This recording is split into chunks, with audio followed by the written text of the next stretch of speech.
Bom dia. É bom estar aqui de novo. Aliás, é sempre bom estar aqui com vocês, viu? Peço a vocês que abram as suas Bíblias no livro de Oséias, capítulo 6. O que nós vemos nesse capítulo 6 do livro de Oséias, uma profecia para as pessoas, para aquelas nações, para o povo de Deus, se voltar para o Senhor. Mas eu quero que vocês vão direto para o versículo 6 também. Porque no versículo 6, ele deixa algo bem patente, bem latente. Deixa para nós uma consciência do que é vida cristã entre nós e com Deus. Pois quero misericórdia e não sacrifício, conhecimento de Deus mais do que holocaustos. O que é que você entende por holocaustos? Holocaustos eram sacrifícios. Não fica muito mais fácil a gente oferecer algum sacrifíciozinho nosso para o Senhor do que a gente aprender dele e viver como Ele quer? É a nossa fuga, né? Por isso que a gente vê muitas pessoas que vivem de voto em voto, de promessa em promessa, e a vida não muda. Pois quero misericórdia e não sacrifício, conhecimento de Deus mais do que holocaustos. Esse é o título daquilo que nós vamos ministrar aqui hoje. Olha, não se preocupe não, que nós temos aqui 10 páginas, mas temos até 13h, segundo o pastor Daniel me disse. Ou mais, obrigado. E essa palavra misericórdia, eu quero falar um pouquinho sobre ela, para a gente encerrar com a ceia. Assim como outras palavras que nós já ministramos aqui, têm sido banalizadas, igual amém. Amém serve para testar microfone, para falar sim, para encerrar uma conversa. Amém, irmão? Amém, amém, amém, amém, amém. Serve para tudo. Também a palavra misericórdia, ela não escapou dessa banalização. Misericórdia pode ser usada como uma exclamação frente a uma notícia ruim. Misericórdia, irmão. Aconteceu isso. Misericórdia também pode ser usada como amuleto frente a uma luta, a uma adversidade. Quando eu digo amuleto, que até a Bíblia já foi utilizada como amuleto. Até por mim. Pode ver, muita gente deixa a Bíblia fechada ali no painel do carro, para proteção contra a batida. Ou como reprovação de uma atitude. Você já olhou para a pessoa e falou assim, misericórdia, meu irmão. Que isso? E eu quero que vocês façam um exercício bem breve aqui, assim. Quais são os antônimos de misericórdia? Alguém pode me dizer um? O contrário do que é misericórdia? Coração endurecido é um contrário de misericórdia. Seria a inclemência. Severidade. Condenação, intransigência, intolerância, sem compaixão. Muito bom também. Será que vingança entra? Porque misericórdia, ela tem muito a ver com o que você sente no seu coração, a dor que você sente frente à dor de outro. Eu quero me reportar agora a Mateus 5:38. Abram aí. Ouviste o que foi dito, olho por olho, dente por dente.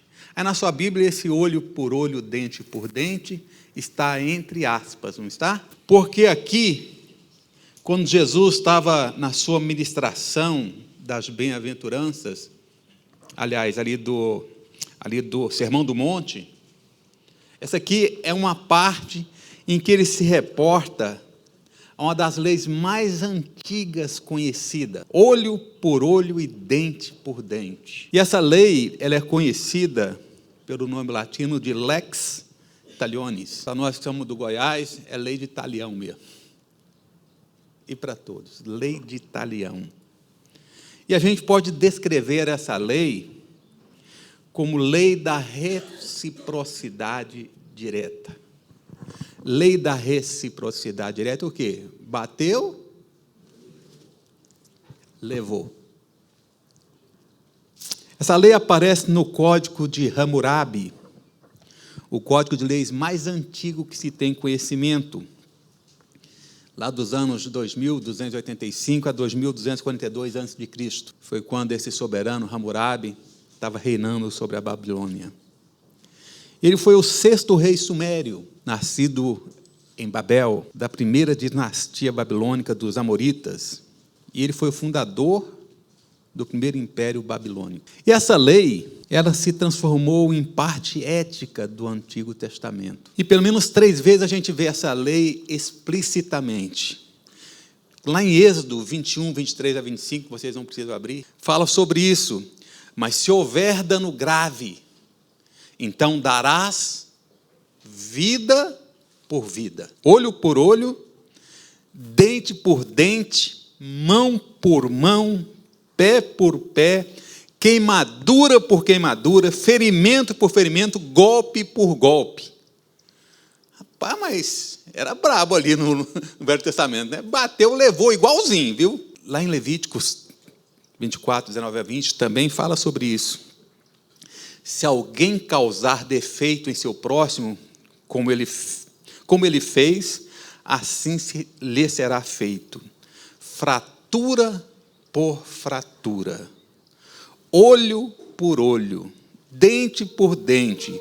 Como ele tiver desfigurado algum homem, assim se lhe fará.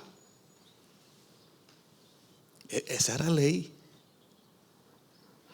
Deuteronômio 19, 21. Não o olharás com piedade, vida por vida, olho por olho, dente por dente, mão por mão, pé por pé. Lei de talião. É a primeira coisa que a gente pensa quando vê essa lei, quando a gente cita essas leis, são como elas são sangrentas, impiedosas, selvagens. Não é selvagem? Fura o olho, você vai lá e fura o olho do outro. Isso está no Antigo Testamento. Mas antes da gente começar a fazer algumas críticas ao Velho Testamento ou ao Antigo Testamento, vamos falar algumas coisinhas aqui. Essa lei de talião, ou lei da retribuição direta, longe de ser uma disposição selvagem e sanguinária, ela é o princípio da misericórdia. Como? Seu propósito original foi, em realidade, limitação da vingança. Aí já começa a ficar mais claro um pouquinho, não é? Para limitar a vingança. A vingança e a inimizade de sangue era uma das características da sociedade tribal naqueles tempos. Se um membro de uma tribo matava um membro de outra tribo, a obrigação de todos os homens, membros dessa segunda tribo, era vingar-se em todos os membros homens da outra tribo.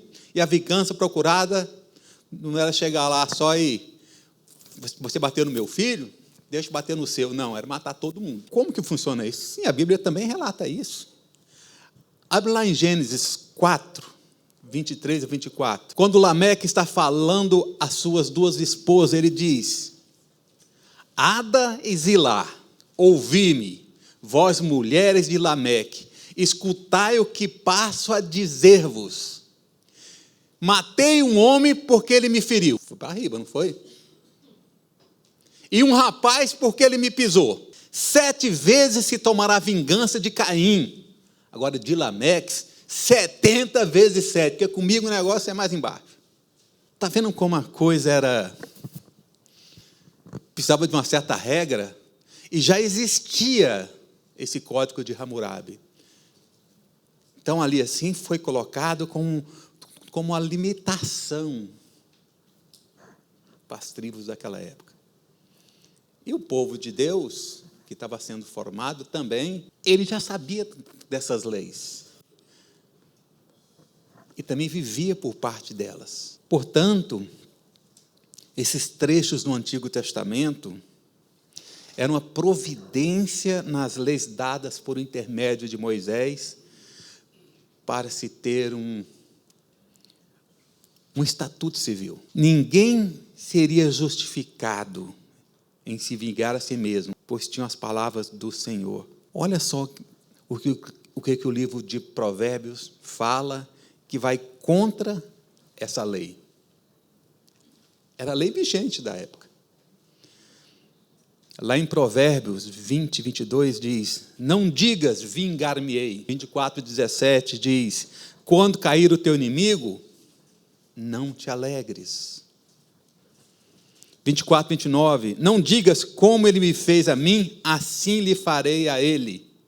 Mesmo no Antigo Testamento já tinha as orientações. 25, 21, 22 diz, se o que te aborrece tiver fome, dá-lhe pão para comer, e se tiver sede, dá-lhe água para beber, porque assim lhe amontará brasas sobre a cabeça, e o Senhor te recompensará. E Jesus, no versículo seguinte a esse, ouça o que foi dito, olho por olho, dente por dente.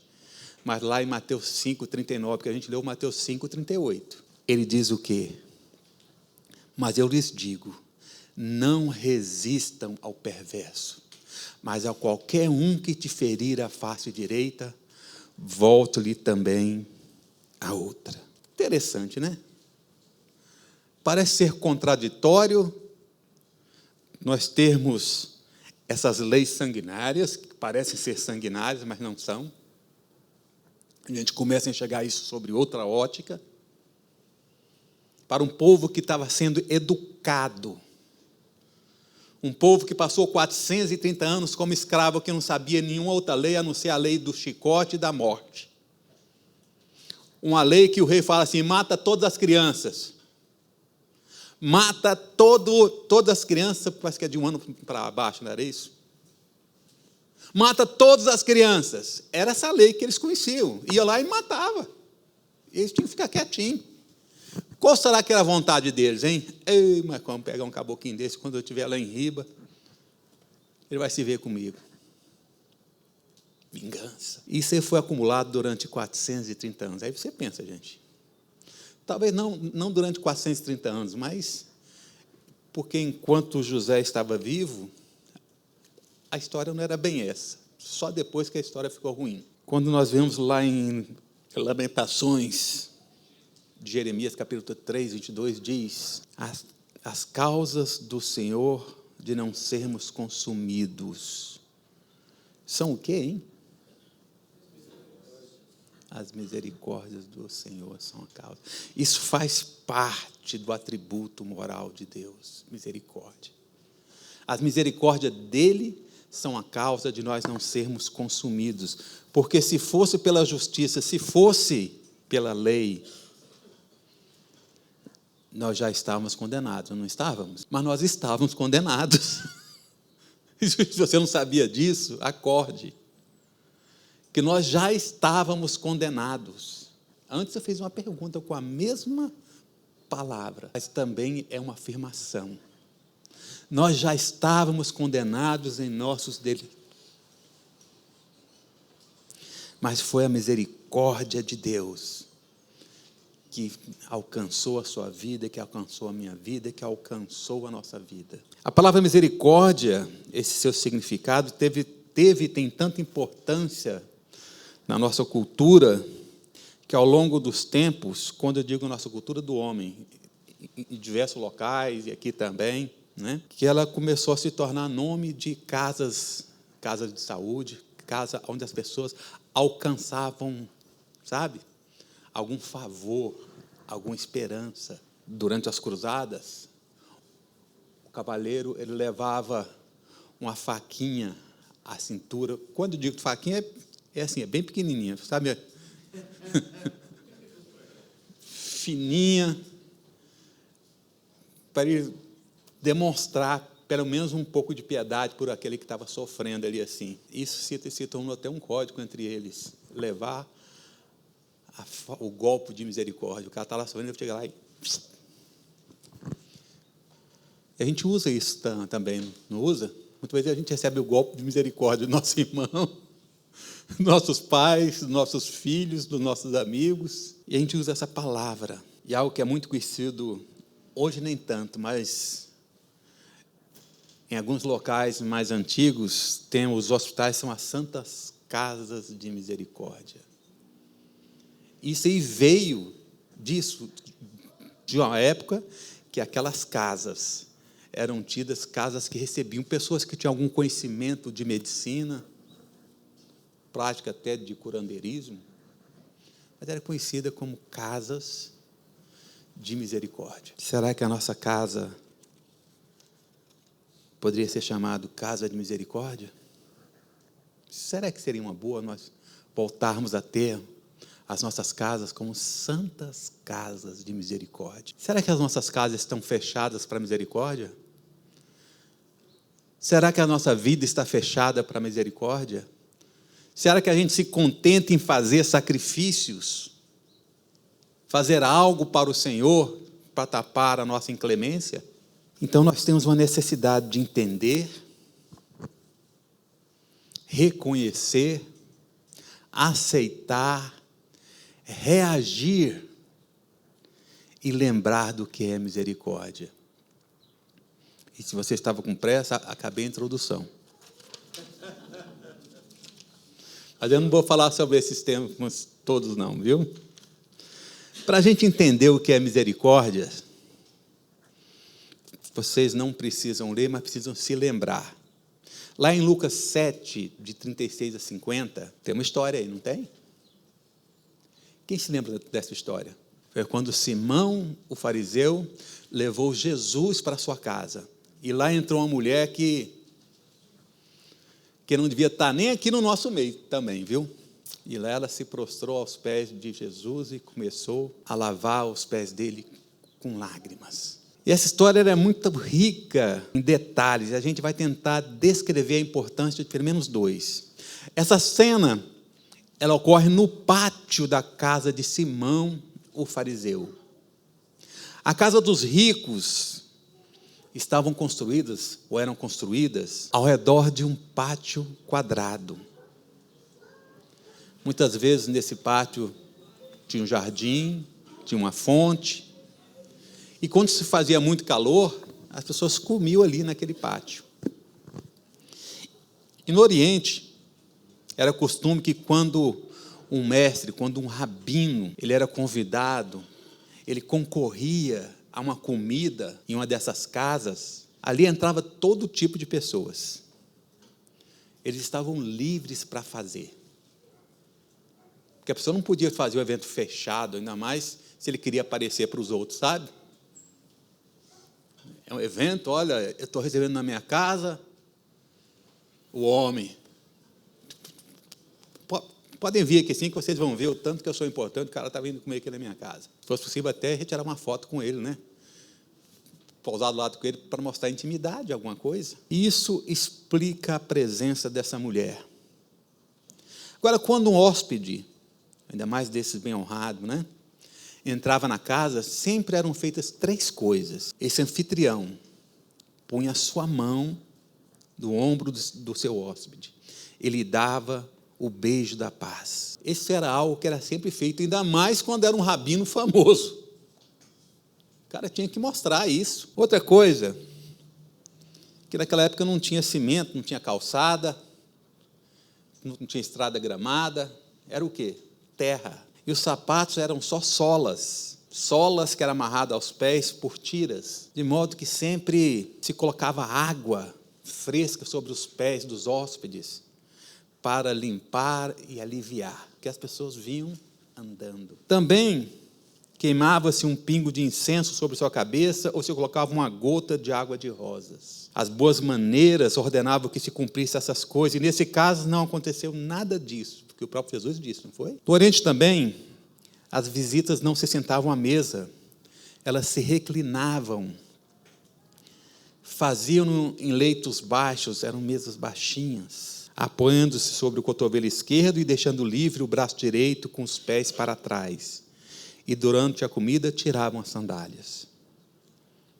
Isso explica como a mulher podia estar de joelho aos pés de Jesus. O segundo tópico. Simão, ele era um fariseu, um dos separados. E por que será que ele tinha convidado Jesus à sua casa? Pode ser que ele fosse um admirador e simpatizasse com Jesus, mas essa falta de cortesia dele, eu acho que não era, não. Não é? Se ele fosse admirador, ele tinha feito algo mais nobre, mas não fez. Ou poderia ser que o teria convidado à sua casa com a intenção deliberada de persuadi-lo a falar ou atuar de tal maneira que desse base a uma acusação contra ele. Talvez Simão pudesse ter sido um agente provocador, mas também é pouco provável isso, porque ele chamou o mestre de rabino. Ele sabia quem é que estava ali. O mais provável é que Simão colecionasse celebridades, sabe? Eu vou abrir a minha casa, olha, já entrou aqui o presidente, já entrou aqui o governador, já entrou aqui o deputado, o senador, agora está vindo aqui o ministro-geral do Supremo, vamos recebê-lo. E tem uma coisa, fotos, gente, vocês estão vendo quem são as minhas amizades, né? Um colecionador de medalhas, pode ser. E que, com orgulho de patrocinador, ter convidado esse surpreendente jovem galileu a comer com ele. Isso explica melhor a estranha combinação de certo respeito com a omissão das cortesias que eram tão comuns na época. E aí vem a terceira, a mulher. A mulher tinha uma má reputação, que todo mundo já sabia. Porque o próprio irmão disse, olha, se ele soubesse quem é que está com ele, porque essas mulheres eram conhecidas, era uma prostituta. Sem dúvida tinha visto Jesus falando com a multidão e tinha visto nele a mão que a levantaria do lodo da sua vida. Essa mulher viu esperança em Cristo Jesus. Essa mulher não estava satisfeita com a condição dela, porque muitas pessoas entram em determinadas situações, tudo tem uma explicação, viu? Mas você vê que muitas pessoas estão na sarjeta porque foram praticamente jogadas nessa sarjeta. E outras se acostumaram com isso. Ela levava ao redor do seu pescoço, como todas as mulheres judias, um pequeno frasco com perfume concentrado. Chamavam-se alabastros e a gente já sabe que era muito caro. E ela quis derramar sobre os pés de Jesus, porque era tudo que ela tinha para oferecer. Mas ao ver Jesus, ela chorou e caiu a seus pés. Para uma mulher judia aparecer com cabelo solto era um ato de grave falta, sabe? Dentro das heroínas da fé, tem uma mulher que me falha aqui o nome dela, que quando foi ser lançada à cova, ou à arena onde estavam os animais, soltaram um touro para matá-la. E na primeira pancada que esse touro deu nela, ela caiu, o cabelo dela se desarrumou. E aquilo, mesmo em face de algo tão drástico, ela parou, arrumou o cabelo, porque aquilo era uma desonra, era sinal de luto e tinha um valor cultural. E essa mulher amarrou seu cabelo e falou assim, cadê a famosa vaca aí? Manda o touro vir, e disse que o touro investiu, não conseguiu matar. Se eu me recordo, parece que é Piedade o nome dela. Toda essa história mostra o contraste entre duas situações, ou duas atitudes, da mente e do coração. Simão, ele recebeu Jesus ali, mas ele estava consciente que ele não precisava de nada. Quando você não precisa de nada, você sente o quê? Nada. Ele não tinha amor. Ele achava que ele era uma pessoa bondosa, que ele era uma pessoa caridosa, afinal eu sou um desses escolhidos, estou deixando a minha casa aberta, inclusive, para essa mulher entrar, qualquer um entra aqui na minha casa. Então ele se achava uma pessoa boa aos olhos de Deus e do povo. Mas essa mulher, ela tinha consciência das suas necessidades e, portanto, estava cheia de amor. Sabe o que é cheia de amor? Que a gente pensa é o coração, de boas atitudes. Quando você olha lá em Coríntios, o que é amor? Eu estou apaixonado por esse Jesus. Não. Boas atitudes, chegou, se prostrou, lavou os pés dele com as suas lágrimas, secou com os seus cabelos, derramou unguento sobre ele, o óleo. Atitudes. Ela não disse, mas fez. Amor é fazer. Amor não é sentir. A gente sente depois. Você ama alguém? Então faça algo. Tenha boas atitudes. Você ama a sua esposa? Dê uma rosa para ela. Mas dá uma rosa até for. Não é a rosa em si. É você fazer algo que leve o coração dela a ficar grato. É isso. O que essa mulher fez, ela demonstrou amor, o coração dela estava cheio de boas atitudes para com Jesus, porque sabia que ele é que poderia redimi-la. Quando ela sabia que ele poderia redimi-la, por que ela estava com esse pensamento? Porque eu sou necessitada. Eu sou necessitado. Quando você é necessitado, você chega na frente de um médico, você não chega lá assim, ei, vai, me atende. Ô, doutor, como é que vai? Tudo bem? O senhor está bem? Você senta ali assim, ele te atende, você fica satisfeito.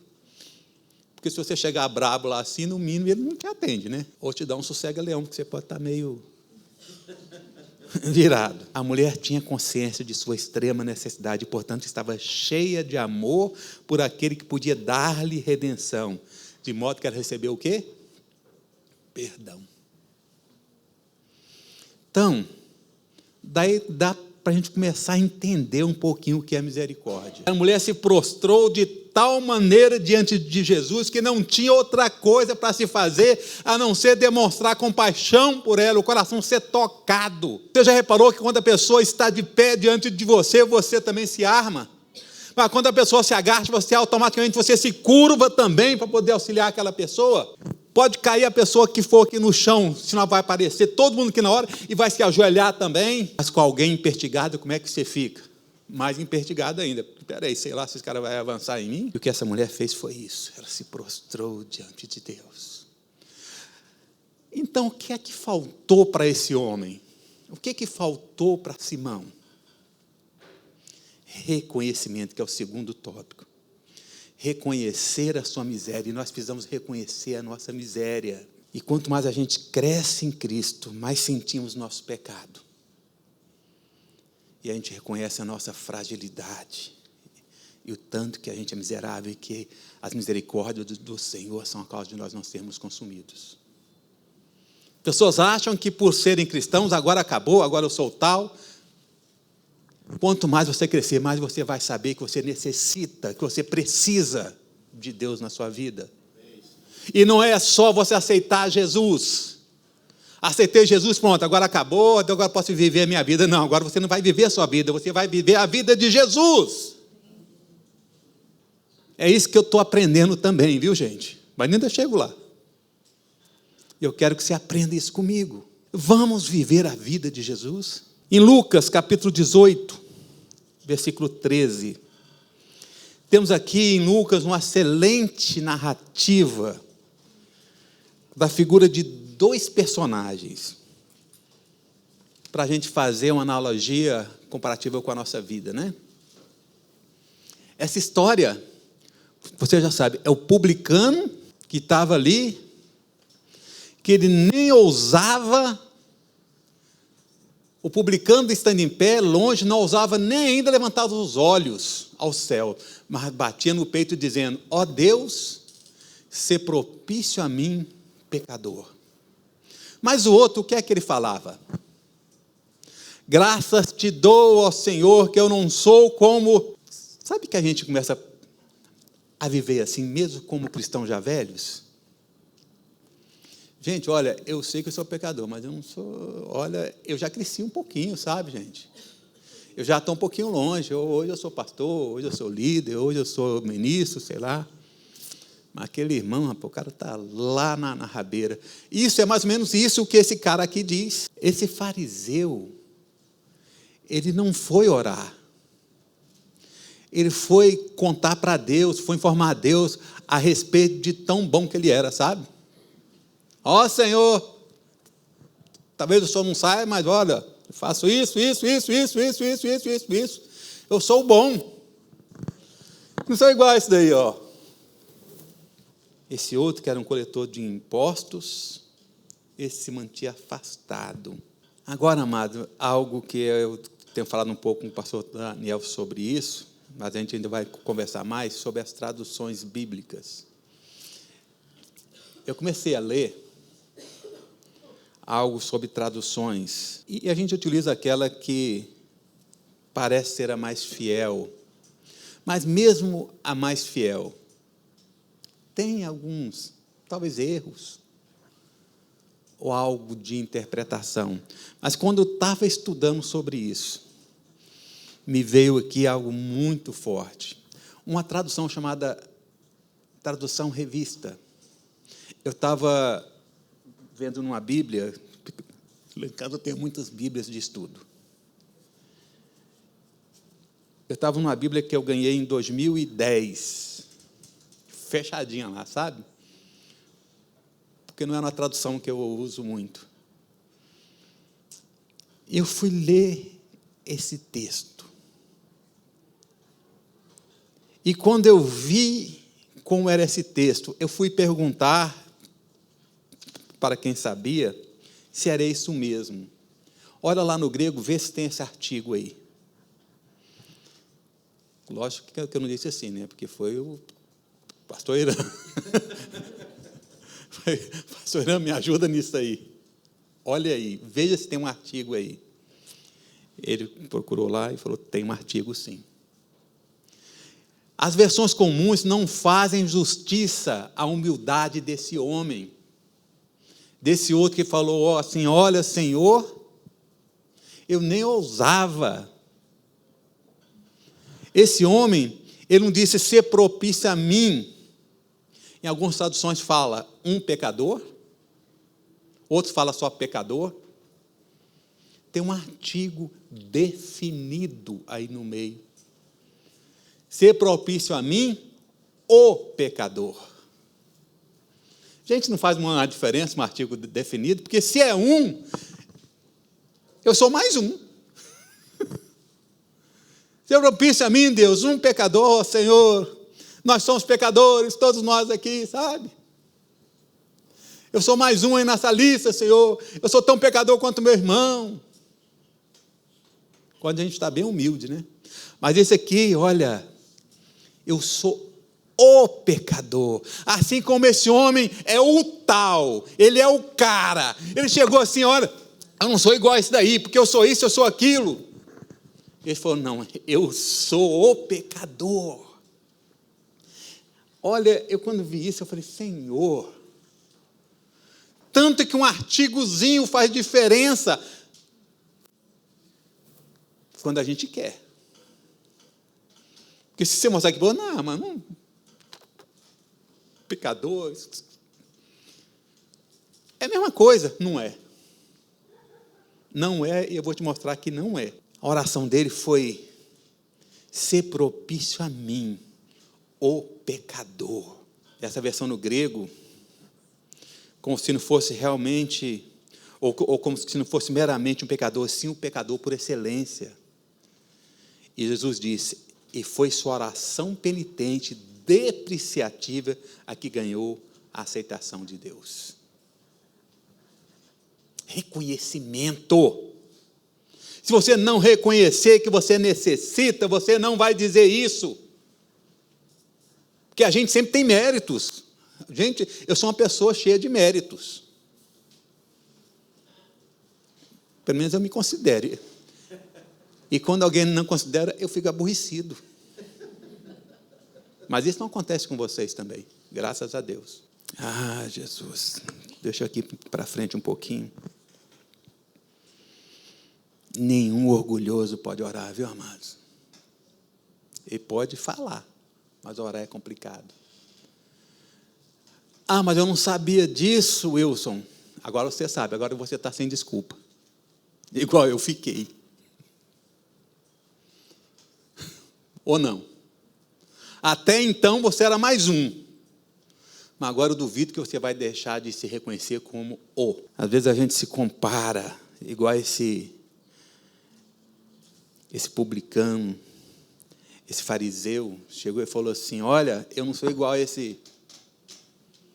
Senhor, eu não sou desses não, Senhor. Senhor, eu sou fiel, Senhor. Será que a gente faz isso? A nossa comparação não é com os nossos semelhantes. Porque a comparação, quando você se compara com outra pessoa, você está no nível humano. A nossa comparação é com Jesus. Amém. Com algo divino. E diante dele, você vai dizer o quê? Ai de mim que sou o pecador, Senhor. por excelência. Quando pomos nossas vidas ao lado da maravilhosa vida de Jesus e da santidade de Deus, tudo o que a gente pode dizer é isso: Senhor, tem misericórdia de mim. Ainda mais agora que eu sei, eu sou o pecador. Mas será que se encontra algo mais forte à frente de alguém que reconhece isso dessa maneira? Sim, Paulo. Paulo age desse jeitinho. Sede meus imitadores, assim como sou de Cristo. Ele diz isso? Até então eu não tinha condição, e não tenho ainda, mas eu tinha medo de falar isso. Porque eu sei que eu não sou. Se eu sei que eu não sou, então eu sou o quê? 1 Timóteo 1,15. Fiel é a palavra e digna de toda aceitação, que Cristo veio ao mundo para salvar os pecadores, dos quais eu sou um deles. Eu sou um dos principais.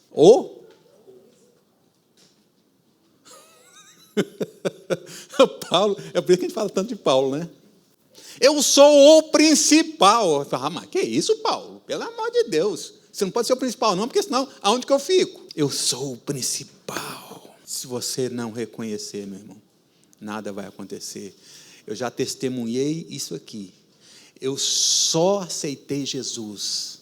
Eu só resolvi me batizar por aquela palavra: os sãos não precisam de médico. E eu reconheci a minha enfermidade. Eu falei: eu vou desse jeito para Deus, do jeito que eu estou. Ele é Deus, Ele vai me curar. Antes eu queria ficar bom. Eu disse, né?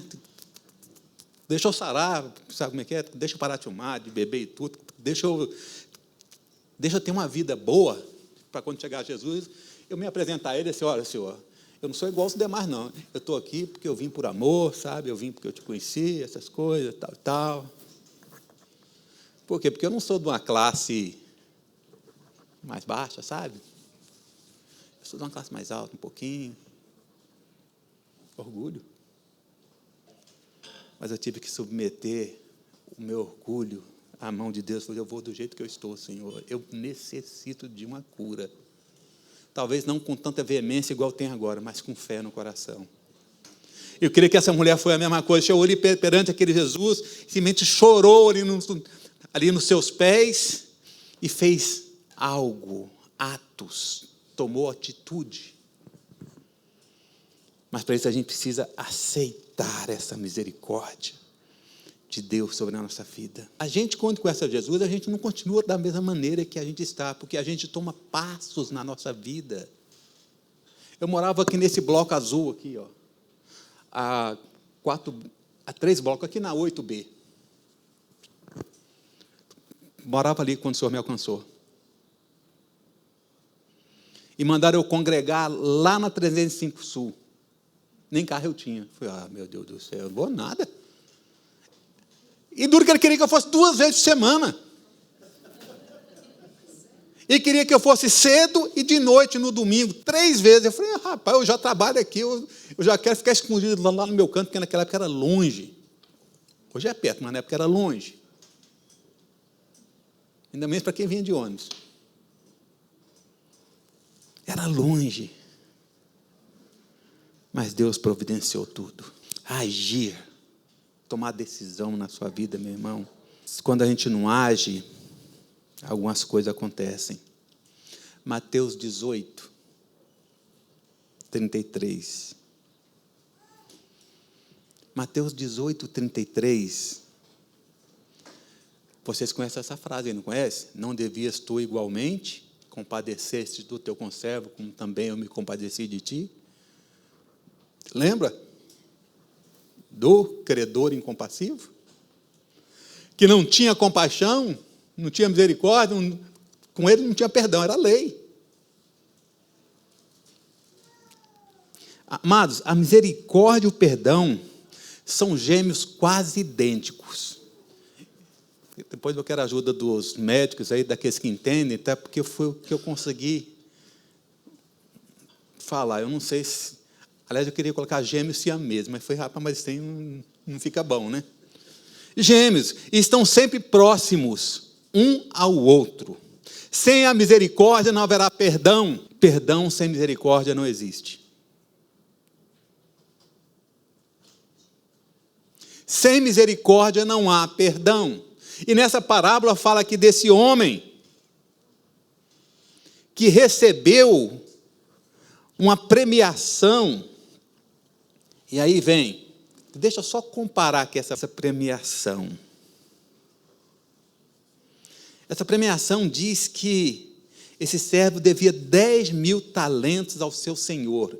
Esse servo que devia muito. E em talento, isso aí seria equivalente aí a uns 5.000 reais, 6.000 reais. Ah, mas isso aí não é muito.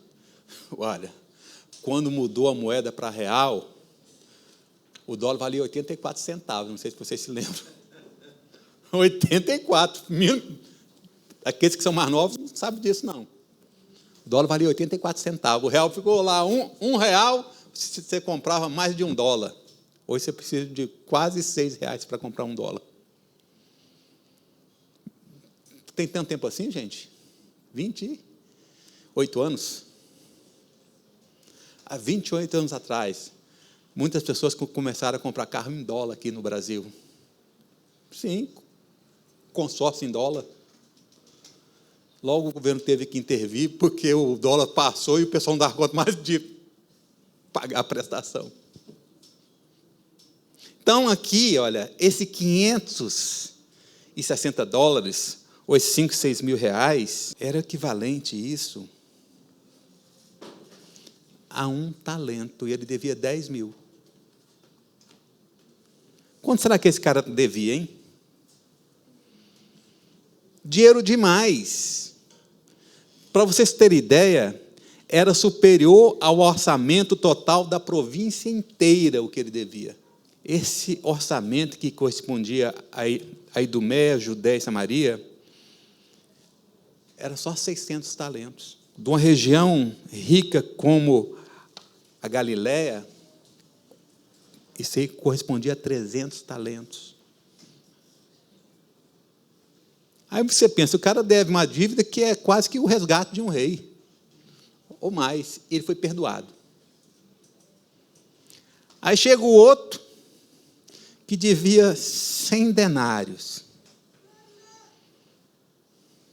100 denários. Seria aí o quê? 60 reais. Mas 60 reais também não era os 60 reais de hoje, né? Bora colocar aí que ele devesse uns R$1.000. R$1.000, fala, mas R$1.000 não é nada, porque você não ganha o salário mínimo. Porque se ganhar o salário mínimo, R$1.000 é dinheiro, meu irmão. Esse homem estava nessa situação, devia pouco, algo pagável, e o outro tinha sido perdoado de muito. E aconteceu o quê? Ele foi até o fim na cobrança da sua dívida. Ele foi clemente? Ele foi misericordioso com o outro? Não. Ele quis consumir o outro e acabou que ele perdeu o seu perdão. Sem misericórdia não há perdão. Quando você pega lá em livro de Tiago, capítulo 2, versículo 13. O juízo é sem misericórdia para aquele que não usou de misericórdia. A misericórdia triunfa sobre o juízo. Será que isso é sério, irmãos? E aí, amados? Você vai agir agora como? Olha, quando a gente se relaciona, ainda mais nessa pandemia, que a gente ficou muito tempo em casa, aliás, eu já fico, né? Eu já sou acostumado com isso. E para mim, no início, foi uma dificuldade, mas agora você pensa o tanto de briga, o tanto de separação, o tanto de atritos, o tanto de pessoas que não puderam se perdoar ou pedir perdão. Quantas pessoas se separaram porque estavam juntas? E é juntos que acontecem os atritos. E às vezes as pessoas mudam de congregação, porque está atritado com outro, porque não pode nem ver o irmão. Olha, ele está perdoado, mas eu não posso nem ver. Ele lá, eu cá. Agora, ele lá, sim, bem longe. De preferência na outra igreja. E se ele cair, fala, está vendo? Ó, gente, eu sou cristão. Vocês viram que no final Deus pesou a mão sobre ele. Ou não? Será que nós temos misericórdia com as pessoas que caem? Ano passado o Senhor confiou muito forte no meu coração, eu creio que eu já ministrei isso aqui, sobre os frutos caídos. Eu não sei se isso já está ocorrendo por aqui, mas está ocorrendo por lá. Pessoas voltando para Jesus. E chega numa situação que você olha assim e fala, ai, Jesus. Há poucos dias atrás eu estava trabalhando com uma dessas pessoas. Pessoa com mágoa no coração, ela se afastou porque estava com o coração ferido. Eu ministrei na vida dela. Vamos começar a vida nova?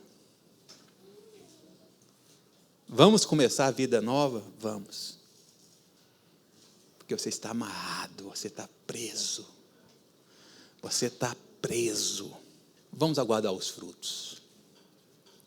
Vamos aguardar os frutos, né? Porque os frutos é que falam se a gente está agindo ou não. Agora nós precisamos, quando a gente disse que a misericórdia triunfa sobre o juízo, sabe o que é que estava destinado às nossas vidas? Porque as pessoas, elas se atêm muito a algo visível. O sacrifício de Jesus visível é o que nos impacta mais. As pancadas, as chibatadas, as marcas,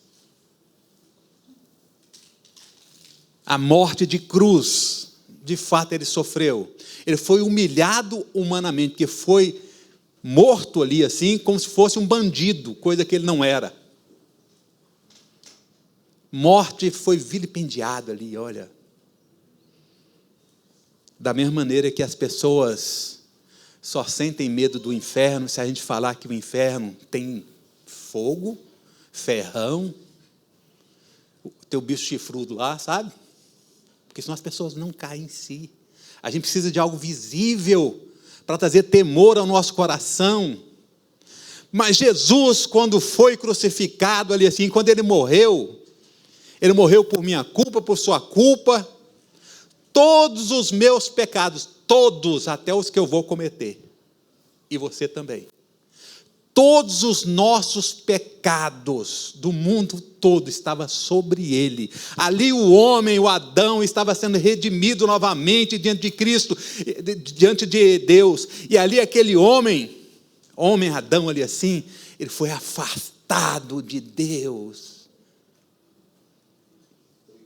E ele conheceu o inferno. Sabe o que é o inferno, meu filho? A absoluta ausência de Deus. Mas isso não dói, né? Agora. Porque tem Espírito Santo, tem Deus, as pessoas não sabem o que é isso. Mas se eu falar, é fogo, é enxofre, meu irmão, o que será de nós sem Deus? Pensa bem, o que será da sua vida sem Jesus? O que você pensa da sua vida sem o Espírito Santo falando com você? Me diga. Deus tem que falar conosco. E Deus fala conosco. Eu quero mostrar uma coisa para vocês aqui. Aqui é o primeiro lugar que eu mostro isso. Deus tem trazido sobre a minha vida um renovo muito grande. Há tempos que eu não assistia, talvez há mais de 15 anos, que eu não participava de um louvor em pé. Vocês não repararam que agora eu estou mais, ó?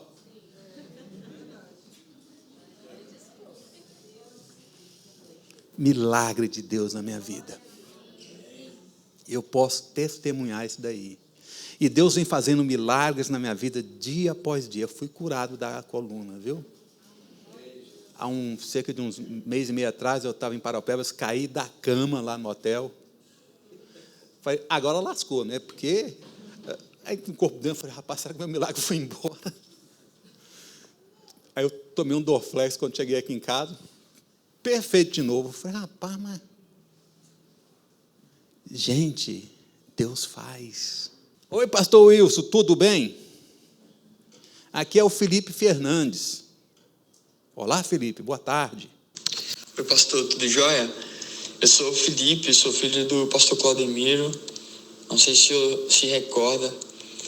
Estou um tempo fora do Brasil. Mas esses dias eu tive uma visão, pastor. E era uma igreja.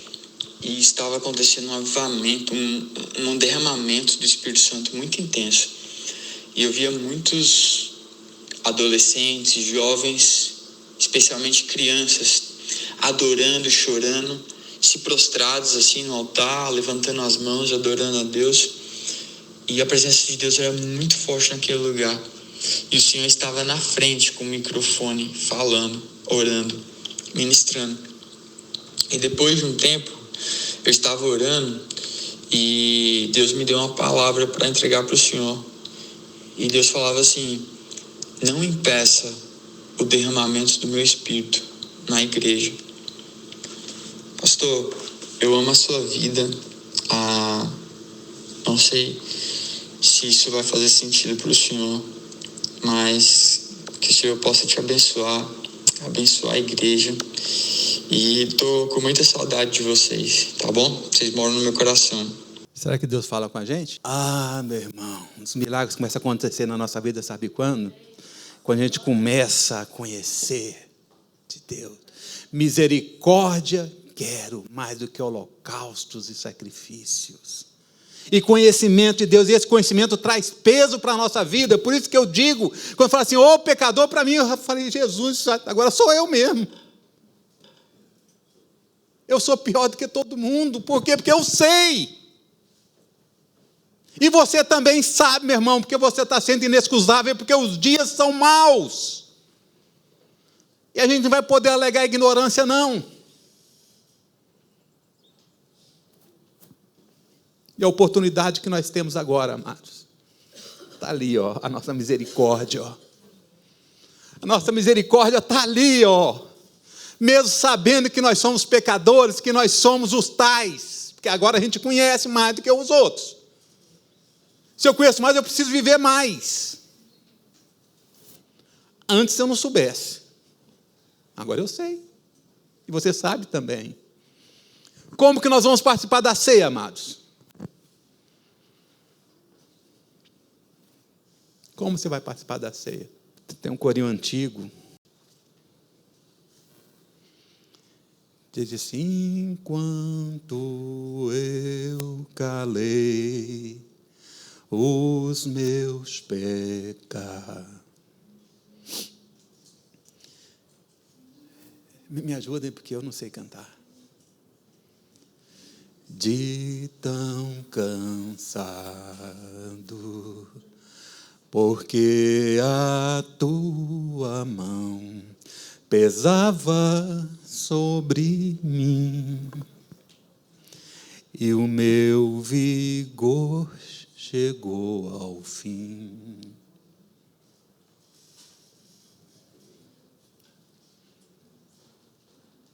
E aí, meu querido? Como nós vamos participar da ceia? Lá em Oséias 6, lá do início. Venham e voltemos para o Senhor, porque Ele nos despedaçou, mas vai nos curar. Ele nos feriu, mas vai atar as feridas. Oh, aleluias.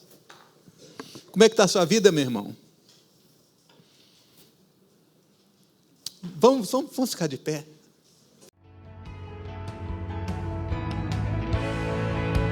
Anjos te louvam,